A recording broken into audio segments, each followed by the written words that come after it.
दोस्तों ये कहानी दो ऐसे लौंडे लौंडिया की है जो कि एक बीच पर फंस जाते हैं और जंगल में, पानी में, समुद्र में जहाँ देखो वहाँ भटाभट करते ही रहते हैं। ना देखते हैं शाम, ना देखते हैं सुबह। तो चलिए देखते हैं ये दोनों यहाँ से कैसे बाहर निकलते हैं। और हाँ दोस्तों, अगर अभी तक आपने हमारे टेलीग्राम के चैनल को ज्वाइन नहीं किया है तो कर लो, क्योंकि वहाँ सब खुल्लम खुल्ला एक्सप्लेन मिलता है, वो भी शायरी के साथ। एक बार ज्वाइन होकर जरूर देखें, मजा आ जाएगा। कहानी की शुरुआत एक स्कूल से होती है जिसमें यही मसालेदार लौंडिया पड़ती है। ये एकदम टोटा पीस होती है, इसीलिए स्कूल के सभी लौंडे इस पे फिदा होते हैं। उसी स्कूल में एक लिन नाम का लौंडा होता है जो कि पूरा कामचोर और आलसी होता है। ना इसकी कोई बंदी होती है, ना ही कोई दोस्त। बस ये तो एमा को ताड़ते रहता है और उसको सेट करने में लगा रहता है, लेकिन एमा तो इसे घंटा भाव नहीं देती। एक दिन स्कूल में मास्टर सभी बालकों से कहता है, दल्लो तुम सभी को एक प्रोजेक्ट बनाना है। इसमें तुम्हें एक आइलैंड पर ले जाया जाएगा और वहाँ के बच्चों के लिए तुम्हें स्कूल तैयार करना है। उस आइलैंड पर जाने के लिए अभी इनके पास एक दिन का टाइम था। उसी रात एमा की बकलोल सहेली उसे अपने साथ एक पार्टी में चलने को कहती है, लेकिन पहले तो एमा जाने से मना करती है, पर बाद में उसमें जोश चढ़ जाता है। वो होता है ना, दोस्त उंगली करते हैं तो बंदा भी मान जाता है और वो तैयार होकर आइटम बॉम्ब बनकर पार्टी में जाती है, जहाँ पर लिन भी होता है और वो उसे ताड़ते रहता है। और वो सभी पार्टी में धूम मचाले करते हैं। तभी वहाँ पर धर्राटे काटते हुए पुलिस आ जाती है, क्योंकि पुलिस को वहाँ से गांजे और ड्रग्स की कंप्लेंट आई थी। इन्हीं सब में एमा शिप से नीचे गिर जाती है, जिसे बचाने के लिए लिन भी समुद्र में कूद जाता है और वो दोनों शिप में बंधी हुई छोटी बोट में बैठ जाते हैं। और तभी लिन बोट की रस्सी काट देता है, क्योंकि अगर पुलिस ने किसी को ड्रग्स के मामले में पकड़ा तो उनका भी नाम आ जाएगा। इसीलिए वो रस्सी काट कर तेज हो रहा था। उसे लगा था कि बोट में इंजन होगा और हम दोनों धर्राटे काटते हुए घर पहुंच जाएंगे, लेकिन तब तक ये बहुत आगे आ जाते हैं और वो समुद्र में फंस जाते हैं और ऊपर से तेज बारिश और तूफान भी आ जाता है। अगली सुबह जब इनकी आंख खुलती है तो वो देखते हैं कि वो समुद्र के बीचों बीच में आ गए हैं, जहाँ पर घंटा नेटवर्क भी नहीं आता। तो एमा कहती है, अबे दल्ले कहाँ पे ले आया मुझे तू? तो लिन कहता है, जब पुलिस पकड़कर तेरे टमाटर लाल करती ना तो मजा आता।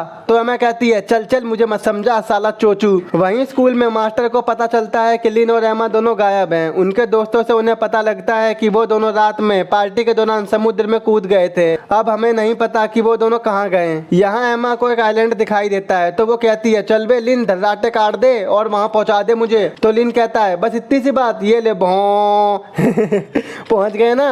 और वो दोनों अपनी बोट को बीच पर लाकर राहत की सांस लेते हैं। वहीं लिन को उसी बोट में एक गन मिलती है और वो उसे ले लेता है। इसके बाद वो दोनों आइलैंड के अंदर जाते हैं। वहीं लिन के पापा और एमा की मम्मी बहुत परेशान होती हैं और वो उन दोनों को ढूंढने की कोशिश करते हैं और ये दोनों मौज करते हुए आइलैंड में जाते हैं, जहाँ उन्हें पीने का साफ पानी मिलता है। और वो पूरे आइलैंड में घूमते हैं और उन्हें पता चलता है कि वो दोनों अपने घर से बहुत दूर आ गए हैं और हम यहाँ पर फंस गए हैं। और जब वो वापस बीच पर जाते हैं तो वो देखते हैं कि उनकी बोट गायब हो गई है। दरअसल गोवा वाले बीच में रानी आके मीच के जैसे लहरें आती हैं, वो इनकी बोट खींच ले गई। अब इनकी और फट जाती है और अब यहाँ पर रात गुजारने के अलावा इनके पास कोई रास्ता नहीं होता। लिन के पास लाइटर होता है जिससे वो आग जला लेते हैं और वहीं एमा बार बार फोन में नेटवर्क चेक कर रही थी। तो लिन कहता है, अबे झोपड़ी की क्या देख रही है, क्या देख रही है बताना। तो एमा कहती है, दल्ले दिमाग खराब मत कर, तेरा सर फाड़ दूंगी। और अब इन दोनों को ऐसे ही रात गुजारनी पड़ती है। वहीं लिन और एमा की फैमिली उनके मास्टर से मिलती है और उनको जल्द से जल्द ढूंढने को बोलती है। अगले दिन एमा वहीं से पानी भर रही होती है तो उसे वहीं से अजीब अजीब सी आवाजें आती हैं, जिसके कारण वो डर के भाग जाती है। इसके बाद वो रहने के लिए घर बनाते हैं और वहीं से केले खाकर पावर बढ़ाते हैं। और एमा तो लपालप केला खाती है। वैसे तो इन दोनों की स्कूल में बिल्कुल नहीं बनती थी, पर यहाँ पर हालात के आगे ये दोनों अपना सर झुका लेते हैं और एक दूसरे के अच्छे दोस्त बन जाते हैं। अब धीरे धीरे ये दोनों एक दूसरे की तरफ अट्रैक्ट होते जाते हैं, जैसे कि अभी एक दूसरे को लपेट दें। एक दिन लिन को उसी बीच पर एक कंकाल दिखाई देता है, जिसे देखकर एमा की पैंट गीली हो जाती है। तो लिन कहता है, अबे ओ डर क्यों रही है, क्या पता ये यहाँ का आदि मानव हो, तू डर मत, मैं तेरे साथ हूँ। और ये सुनकर एमा में 600 घोड़ों का प्यार आ जाता है और वो दोनों वहीं पर भटाभट करने लगते हैं। अगली सुबह जब एमा वहाँ से सो के उठती है तो उसे लिन कहीं नहीं दिखता, इसीलिए वो उसे ढूंढते ढूंढते आइलैंड के बीच में पहुंचती है। तो वो देखती है कि लिन उसे कंकाल को जमीन में दफना रहा होता है। ये देखकर एमा उससे गुस्सा हो जाती है। वो कहती है, तुम मुझे वहाँ अकेला छोड़कर कैसे आए? तो लिन कहता है, अबे दल्ली तू सो रही थी। और तभी एमा पीछे की तरफ गिर जाती है, जिससे उसे चोट चोट लग जाती है और ऐसे ही प्यार मोहब्बत करके वो दोनों अपना टाइम बिता रहे होते हैं। उन्हें पता नहीं होता कि वो कब घर जा पाएंगे या नहीं। वहीं लिन बताता है कि मेरी मॉम की एक कार एक्सीडेंट में मौत हो गई थी, जिसकी वजह मैं खुद को मानता हूँ और इसी वजह से लिन हमेशा डिप्रेशन में रहता है, इसीलिए उसका कोई दोस्त नहीं होता। लेकिन इस आइलैंड पर वो बहुत खुश होता है। वहीं लिन और एमा की फैमिली उन्हें ढूंढने की बहुत कोशिश करती है। वो पुलिस को समुद्र में भेजते हैं, आसमान में हेलीकॉप्टर भेजते हैं और साथ ही में वो खुद भी अपने बच्चों के मिसिंग पोस्टर लोगों में बांटते हैं। लेकिन एंड में वो दोनों हार मान लेते हैं और दोनों अपने अपने घर चले जाते हैं। वहीं आइलैंड पर हर दिन रोज वो दोनों भटाभट करते ही रहते हैं और खूब मजे करते हैं। एक दिन वो दोनों आइलैंड के बीच में घूम रहे होते हैं कि तभी लिन को एक प्लेन की आवाज सुनाई देती है, तो वो जल्दी से भागकर आइलैंड के बाहर आता है, पर उससे पहले वो प्लेन वहां से चला जाता है। वहीं एमा आती है, वो बोलती है अबे तूने बंदूक क्यों नहीं चलाई? तो लिन कहता है वो मुझे मिली नहीं। जब वो उसे ढूंढते हैं तो वो देखते हैं कि खाली गन ही नहीं बल्कि उनका और भी सामान वहां से गायब था। ये देखकर एमा का दिमाग खराब हो जाता है और वो लिन पर गुस्सा होने लगती है। वो कहती है मैं अब यहाँ पर एक पल भी नहीं रह सकती। जहाँ अब उन्हें ये भी लगता है कि वो अब घर नहीं जा पाएंगे। उसी दौरान लिन को एक जंगली जानवर की आवाज आती है और वो उसको देखने चला जाता है और एमा भी उसके पीछे पीछे जा रही होती है। तभी लिन के सामने एक ब्लैक पैंथर आ जाता है, जिसे देखकर उसकी फट जाती है और वो भागने लगता है। भागते भागते एक जगह लिन नीचे गिर जाता है। जब एमा वहां पर आती है तो वो देखती है कि लिन ने उस पैंथर को मार दिया था। एक दिन जब वो दोनों पेड़ के नीचे सो रहे होते हैं तो वहीं एक बंदर उनका सारा सामान एक एक करके फेंकने लगता है, जिसमें वो बंदूक भी होती है। बंदूक मिलते ही एमा उसे फायर करने लगती है। तो लिन कहता है तू ये क्या कर रही है, हमें यहाँ कोई नहीं देखने वाला। तो इस पर एमा कहती है तू तो यहाँ से बाहर निकलने की कोशिश भी नहीं कर रहा है, मैं तो अब यहाँ पर एक पल भी ना रह सकूं। हम जो लाइफ जी रहे हैं उसे जीना नहीं सरवाइव करना कहते हैं। एक दिन फिर से उन दोनों को एक हेलीकॉप्टर की आवाज सुनाई देती है और वो भागते भागते वो बीच से बाहर आते हैं, जहाँ उन्हें इस बार वो हेलीकॉप्टर देख लेता है और उन दोनों को सही सलामत घर पहुँचा देता है। उनके मिल जाने से सभी लोग बहुत खुश होते हैं। वो दोनों अपने पेरेंट्स से और अपने दोस्तों से भी मिलते हैं। एक रात लिन एमा की खिड़की पर आता है और बातों बातों में समझ जाता है कि अब एमा को मुझ में कोई इंटरेस्ट नहीं है, पर फिर भी एमा उसे अगले दिन पार्टी में आने को कहती है। लिन उस पार्टी में भी जाता है, लेकिन अब एमा के पास लिन के लिए टाइम नहीं होता। वो फिर से अपने दोस्तों के साथ मिल घुल गई थी और लिन को इग्नोर करती है। वहीं बेचारा लिन भी अपनी पुरानी लाइफ जीने लगता है, लेकिन अभी भी वो एमा को नहीं भूला था। एक दिन पार्टी में एमा देखती है कि लिन तेज बारिश में उसका वेट कर रहा था। ये देखकर वो बाहर जाती है और उससे गले लग जाती है और यहीं इस मूवी का एंड हो जाता है। अगर आपने इस मूवी का फर्स्ट और सेकंड पार्ट नहीं देखा है तो देख लीजिए, मैं इसका लिंक डिस्क्रिप्शन बॉक्स में डाल दूंगा। और अगर आप फुल शायरी के साथ खुल्लम खुल्ला एक्सप्लेन देखना चाहते हैं तो अभी हमारे टेलीग्राम चैनल पर ज्वाइन हो जाओ, लिंक आपको नीचे डिस्क्रिप्शन बॉक्स में मिल जाएगा। आई होप आपको वीडियो पसंद आई हो, तो आज ही अपने चैनल को सब्सक्राइब, वीडियो को लाइक और शेयर जरूर कर देना। तो मिलते हैं आपसे ऐसी नेक्स्ट वीडियो में।